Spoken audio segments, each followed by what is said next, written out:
सकते हैं, माँ नहीं बन सकते हैं। महिलाओं का एक सवाल और भी होता है, क्या पीसीओडी में हमेशा सर्जरी कराने की ज़रूरत होती है? ये दवाइयों से ठीक हो सकता है? पीसीओडी होने से कंसीव करने में दिक्कत हो सकती है। पीसीओडी कौन सी उम्र की महिलाओं में ज़्यादा देखने को मिलता है? अपने अंडेशय यानी ओवरी में छोटी-छोटी सिस्ट बन जाती है। पीसीओडी का इलाज कैसे किया जाता है? क्या-क्या मरीज को सलाह दी जाती है? क्या-क्या दवाइयाँ दी जाती हैं? पीसीओडी में कई प्रकार के सिम्पटम्स होते हैं। जो सबसे ज़्यादा देखने को मिलता है वो है पीरियड्स का इर्रेगुलर होना। कई बार पीसीओडी के साथ एक टर्म और भी सुनने को मिलता है, पीसीओएस। तो पीसीओडी और पीसीओएस में क्या अंतर रहता है? अगर आपके परिवार में किसी को है तो आपको होने की शक्यता बढ़ जाती है। जिन फीमेल्स का वजन ज़्यादा है या जिनको मोटापा है, उन्हीं में होता है? क्या ये जिनका वेट कम है या जो फीमेल्स पतली है उनमें पीसीओडी नहीं हो सकती? कभी पीरियड्स आते ही नहीं है, क्या ऐसा सत्य है? जो भी फीमेल्स ये वीडियो देख रही हैं उनसे मेरा एक सवाल है, क्या आपके साथ ऐसा हो रहा है कि आपके जो पीरियड्स हैं वो बहुत इर्रेगुलर आ रहे हैं? कई बार आपके पीरियड्स 15 दिन में आ जाते हैं, कई बार आपको 2 से 3 महीने में भी पीरियड्स नहीं आ रहे, कई बार और भी ज़्यादा पीरियड्स में डिले होता जा रहा है। आपके चेहरे पे बहुत अनचाहे बाल से आ रहे हैं, जैसे आपके चिन एरिया में हो या फेस के एरिया में बहुत ज़्यादा बाल आने लग गए हो, आपको बहुत ज़्यादा पिंपल्स हो रहे हो, आपका बहुत ज़्यादा वेट गेन हो रहा हो, तो हो सकता है ये सिम्पटम्स पीसीओडी के हो, जिसको पॉलीसिस्टिक ओवेरियन डिजीज़ बोलते हैं। इनके ये लक्षण हो सकते हैं। आज पीसीओडी पे बात करने के लिए हमारे साथ है डॉक्टर प्रियंका, जो एम्स जोधपुर में अभी जनरल फिजिशियन है। डॉक्टर प्रियंका, आपका बहुत-बहुत स्वागत है हमारे पॉडकास्ट एम्स डॉक टॉक्स में। Thank you sir. आज हम इस पॉडकास्ट में बात करेंगे कि पीसीओडी क्या होता है, पीसीओडी के क्या-क्या लक्षण हैं, पीसीओडी का डायग्नोसिस कैसे किया जाता है और पीसीओडी का उपचार कैसे किया जाता है, क्या-क्या लाइफस्टाइल मॉडिफिकेशन करने पड़ते हैं, क्या-क्या दवाइयाँ हैं और पीसीओडी को लेके समाज में क्या-क्या मिथ्स हैं, क्या-क्या भ्रांतियाँ हैं, उन सब के बारे में आज डिटेल से बात करेंगे। तो सबसे पहले डॉक्टर प्रियंका ये बताएं कि पीसीओडी होता क्या है? पीसीओडी को आम बोलचाल की भाषा में किस नाम से जानते हैं? पीसीओडी पीसीओडी यानी पॉलीसिस्टिक ओवेरियन डिजीज, यह महिलाओं में हार्मोनल इम्बैलेंस की वजह से होता है। इसमें अपने अंडेशय यानी ओवरी में छोटी-छोटी सिस्ट बन जाती है। यह सिस्ट परिपक्व न हुए हुए अंडे हैं, उनके जमा होने की वजह से हो जाती है। एंड्रोजन जो हार्मोन होता है वो मेनली मेल्स में देखने को मिलता है। इसका लेवल फीमेल्स में बहुत कम होता है।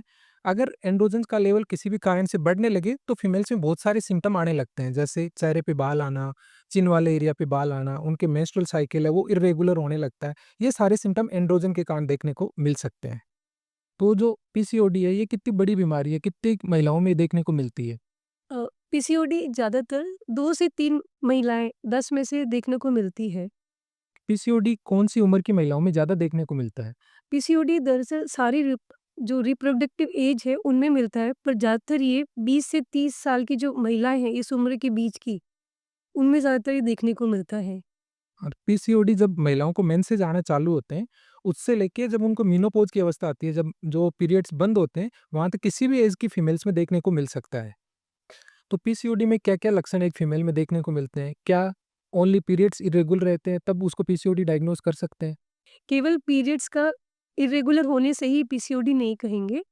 इसके साथ में हमें और भी चीज़ें देखनी होती है, जैसे चेहरे पे या तो ठुड्डी पे या शरीर के दूसरे हिस्सों पे बाल होना मोटे-मोटे, मोटापा आना, सर के बाल झड़ना, प्रेगनेंसी कंसीव होने में दिक्कत होना, ये सब देखा जाता है पीसीओडी के अंदर।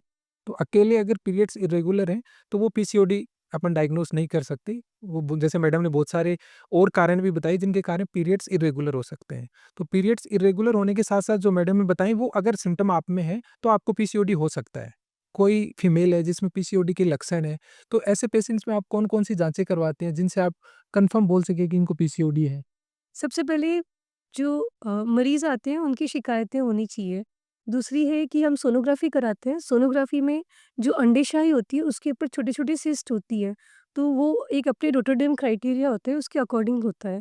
तीसरा अपने ब्लड में हार्मोनल इन्वेस्टिगेशंस कराते हैं, जैसे कि FSH, LH, serum total testosterone level, उसके हिसाब से फिर अपने डिसाइड करते हैं कि है कि नहीं है उसको पीसीओडी। क्या जैसे आपने सोनोग्राफी कराई किसी पेशेंट की, उसमें 1 या 2 सिस्ट आ गई, तो सिस्ट का आना ही आप डायग्नोज़ कर सकते नहीं, हैं नहीं, पीसीओडी? ऐसा नहीं होता है, खाली सिस्ट का आना ही नहीं कहेंगे अपने, इसके साथ अपने ब्लड की इन्वेस्टिगेशंस भी आना चाहिए, साथ में पेशेंट की जो शिकायतें हैं वो भी होनी चाहिए। तो ये जाँचें भी ज़रूरी होती हैं पीसीओडी के डायग्नोसिस के लिए। जैसे आपने अभी बताया कि हर 10 में से 2 से 3 महिलाएँ ऐसी होती हैं जिनको पीसीओडी होती है। तो पीसीओडी का इतना कॉमन होने का कारण क्या है? कितनी महिलाओं को क्यों हो रहा है पीसीओडी? हार्मोनल इम्बैलेंस, इसमें ओव्यूलेशन समय पे नहीं होना, दूसरा अपने लाइफ़स्टाइल का, जो अपने जंक फूड खाते हैं, स्ट्रेस लेते हैं, अपनी शारीरिक गतिविधियाँ कम करते हैं। तीसरा जेनेटिक फैक्टर, अगर आपके परिवार में किसी को है तो आपको होने की शक्यता बढ़ जाती है। पीसीओडी अगर आपकी फैमिली में किसी को है, जैसे आपकी मदर को रहा हुआ हो या आपकी सिस्टर में है, तो आप में भी पीसीओडी होने के चांसेस बढ़ते हैं। कई बार पीसीओडी के साथ एक टर्म और भी सुनने को मिलता है, पीसीओएस। तो पीसीओडी और पीसीओएस में क्या अंतर रहता है? पीसीओडी मतलब पॉलिसिस्टिक ओवेरियन डिज़ीज़, ये तो हमने जान लिया सारा। अब पीसीओएस यानी पॉलिसिस्टिक ओवेरियन सिंड्रोम, इसमें खाली पीसीओडी प्लस साथ में इंसुलिन रेजिस्टेंस होता है, डायबिटीज़ होता है, जो सारी अपनी मेटाबॉलिक डिजीज़ेज़ होती है, उन सबको मिला के पूरा अपना पीसीओएस कहते हैं। बेसिकली मतलब ये हो गया कि पीसीओडी प्लस कुछ और बीमारियां जैसे डायबिटीज मैडम ने बताई, वो और बीमारियां साथ में है तो उसको पीसीओएस के नाम से जानेंगे। हाँ। पीसीओडी को लेके फीमेल्स में बहुत सारे क्वेश्चंस भी रहते हैं, बहुत सारे मिथ्स भी पीसीओडी को लेके हैं, बहुत सारी भ्रांतियां पीसीओडी को लेके हैं, तो वो भी हम मैडम से जानेंगे। सबसे जो कॉमन भ्रांति रहती है कि जिनको पीसीओडी है वो कभी मां नहीं बन सकती, क्या ये सत्य है? ये एक बहुत बड़ा मिथक है कि पीसीओडी होने से माँ नहीं बन सकते हैं। पीसीओडी होने से कंसीव करने में दिक्कत हो सकती है, लेकिन कंसीव कर सकते हैं। अपने तरीके से इलाज लेना, अपनी लाइफ़स्टाइल में चेंजेस करना और दवाइयाँ टाइम से लेना। जिनको पीसीओडी है उनको भी निराश होने की ज़रूरत नहीं है, वो भी आगे चल के माँ बन सकती है। ऐसा नहीं है कि आप कभी माँ बन ही नहीं सकते। कुछ फीमेल्स में एक धारणा और रहती है कि पीसीओडी जिन फीमेल्स का वज़न ज़्यादा है या जिनको मोटापा है, उन्हीं में होता है। क्या ये जिनका वेट कम है या जो फीमेल्स पतली है, उनमें पीसीओडी नहीं हो सकता है? नहीं, अब कम से कम जो आपने देखा गया है कि 80% महिलाएँ जिनका वज़न ज़्यादा होता है, उनमें होता है। 20% तक पतलों में भी देखा जाता है, उसको लीन पीसीओडी कहते हैं। तो पीसीओडी हर एज ग्रुप में देखा जाता है, हर वेट ग्रुप में भी देखा जाता है। चाहे आप मोटे हो, चाहे पतले हो, चाहे आप नॉर्मल हो, सब में देखने को मिल सकता है। कि वज़न कितना भी हो उससे पीसीओडी का बहुत ज़्यादा कोरिलेशन नहीं है। जिनका वेट ज़्यादा है वो उनको थोड़ा रिस्क ज़्यादा होता है। अगर जिनका वेट कम है उनको पीसीओडी हो ही नहीं सकता, उनको भी पीसीओडी हो सकता है। पीसीओडी का मेनली आपके हार्मोन का असंतुलन की वजह से होना।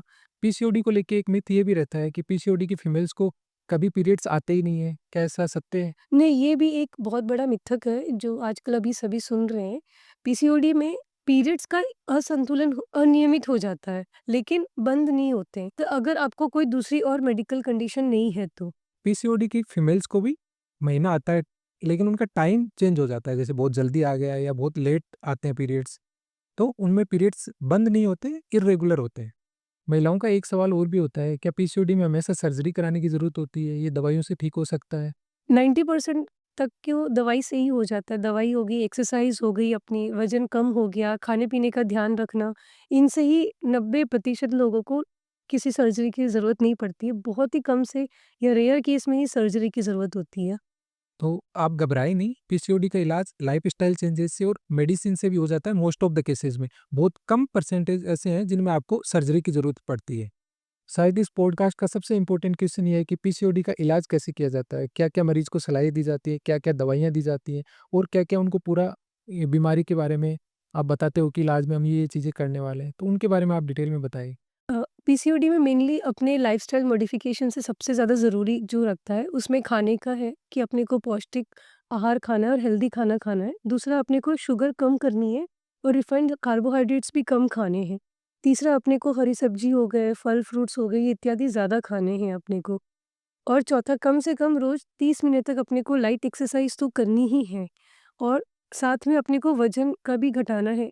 देखा गया है कि 5 से 10% अगर अपने वज़न भी कम करते हैं, तो इस बीमारी में बहुत ही अच्छा सुधार आता है। तो जिन फीमेल्स को पीसीओडी की दिक्कत है वो रेगुलर एक्सरसाइज करें, अपने खाने में से जो तली हुई चीज़ें हैं, जो ज़्यादा शुगर वाली चीज़ें हैं जैसे कोल्ड ड्रिंक हो गई, चिप्स हो गए, कुरकुरे हो गए, पिज़्ज़ा, बर्गर, इन सबको अपनी डाइट से दूर करें। अपना जो रेगुलर घर का बना हुआ पौष्टिक खाना लें। एक स्ट्रेस भी बहुत बड़ा फैक्टर है, जो इसके साथ होता है। अपने को योगा मेडिटेशन करना चाहिए, अगर अपनी लाइफ़ बहुत स्ट्रेसफुल है, तो थोड़ा उसको ध्यान देना चाहिए कि अपना लाइफ़ में स्ट्रेस कम रखें। स्ट्रेस भी जैसे मैम ने बताया बहुत बड़ा कारण है पीसीओडी के लिए, तो आप रेगुलर कुछ ना कुछ रिलैक्सेशन एक्सरसाइज कर सकते हैं, जैसे डीप ब्रीथिंग है, अनुलोम-विलोम है, कपालभाति है, योगा है, मेडिटेशन है। इनको भी अपनी लाइफ में ज़रूर शामिल करें, इससे भी आपको पीसीओडी में रिलीफ मिलेगा। तो ऐसी फीमेल्स जिन्होंने लाइफ़स्टाइल जो मॉडिफ़िकेशन आपने बताए, उन सबको अच्छे से फ़ॉलो किया, फिर भी उनके पीरियड्स इर्रेगुलर चलते जा रहे हैं, फिर उनमें आप क्या करते हो आगे? जिनके लाइफ़स्टाइल मॉडिफ़िकेशन से भी नहीं हो रहा है, तब अपने उसको मेडिकल मैनेजमेंट पे लेते हैं। मेडिकल मैनेजमेंट अपने करते हैं ताकि पीरियड्स अपने नियमित हो जाएँ और दूसरा जो अपने हार्मोनल इम्बैलेंस चल रहा है, उसको बैलेंस करें। तो बहुत सारी दवाइयाँ होती हैं जो मरीज़ के हिसाब से चूज़ करी जाती है और उसका किस समय की क्या रिक्वायरमेंट है, वो उस टाइम पे डिसाइड होता है। जिन फीमेल्स को लाइफ़स्टाइल से पीसीओडी में आराम नहीं मिला, वो जो डॉक्टर ने आपको दवाइयाँ प्रिस्क्राइब करी हैं, उनको रेगुलर लें, कभी भी दवाई ऐसे मिस ना करें, बार-बार ट्रीटमेंट छोड़ें ना, उससे वापस आपकी डिज़ीज़ धीरे-धीरे बढ़ती चली जाती है। तो जिन फीमेल्स को पीसीओडी है, उनके घरवालों को किन-किन चीज़ों का ध्यान रखना चाहिए कि फीमेल्स कई बार ऐसे होता है कि पीसीओडी हो गया, उसके कारण फीमेल्स बहुत ज़्यादा डिमोटिवेट हो जाती हैं, बहुत ज़्यादा उदास रहने लगती हैं, उनमें एंग्ज़ायटी के बहुत सारे इश्यूज़ क्रिएट होने लगते हैं। तो ऐसे केसेज़ में घरवालों की क्या रिएक्शन रहनी चाहिए पेशेंट के प्रति? पहले तो घरवालों को ये चीज़ समझने की ज़रूरत है कि पीसीओडी बहुत बड़ी कोई बहुत ही बड़ी बीमारी नहीं है, इसका इलाज पॉसिबल है। तो पहले तो अपने लाइफ़स्टाइल पे ध्यान देना चाहिए कि उसके खाने-पीने पे ध्यान रखना है, वो एक्सरसाइज़ कर रहा है कि नहीं, उसका वज़न पे उसका ध्यान रखना है। फिर वो दवाई टाइम पे ले रहा है कि नहीं ले रहा है। उसको कोसने की जगह उसको समझाने की ज़रूरत है कि इस चीज़ को एक्सेप्ट करने की ज़रूरत है। तो घरवाले भी फीमेल को क्रिटिसाइज़ ना करें, उसको सपोर्ट करें ट्रीटमेंट में, उसके लाइफ़स्टाइल जो चेंजेज़ हो रहे हैं, उनमें सपोर्ट करें। घरवाले भी कोशिश करें कि एक हेल्दी लाइफ़स्टाइल अपनाएँ, ताकि जो फीमेल को पीसीओडी है, वो भी आराम से उन चीज़ों को अडॉप्ट कर सकें। कई बार ऐसे होता है कि घरवाले फ़ास्ट फूड खा रहे हैं, जो फीमेल को पीसीओडी है, उसका भी मन करता है, क्रेविंग होती है। तो ऐसे में ये चीज़ वर्स्ट होती चली जाती है। तो घरवाले भी हेल्दी लाइफ़स्टाइल अपनाएँ और फीमेल को भी मोटिवेट करें कि वो हेल्दी लाइफ़स्टाइल अपनाएँ। तो डॉक्टर पिंका, आपका बहुत-बहुत धन्यवाद। आपने हमें बहुत अच्छी जानकारी दी पीसीओडी के बारे में।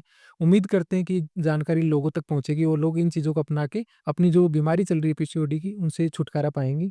Thank you sir. तो इस पॉडकास्ट में हमने देखा कि पीसीओडी क्या बीमारी है, क्या-क्या लक्षण हैं, उसको कैसे-कैसे ठीक कर सकते हैं, क्या-क्या उपचार के तरीके हैं, इन सब के बारे में डिटेल में हमने बात करी। मैं उम्मीद करता हूँ कि ये वीडियो देखने के बाद आप जो भी हमने ट्रीटमेंट के लिए बताया उनको अच्छे से फॉलो करेंगे और आपकी पीसीओडी की बीमारी में आपको हेल्प मिलेगी।